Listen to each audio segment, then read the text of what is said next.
What's the meaning of airfreight? Airfreight. Airfreight. Airfreight. Airfreight. Airfreight.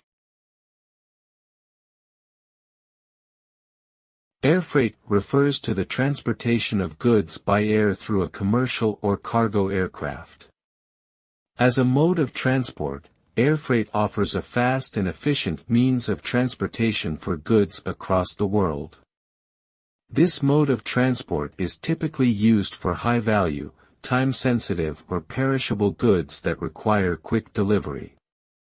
With airfreight, goods can be transported across vast distances in a short period of time, reducing the lead time between production and consumption.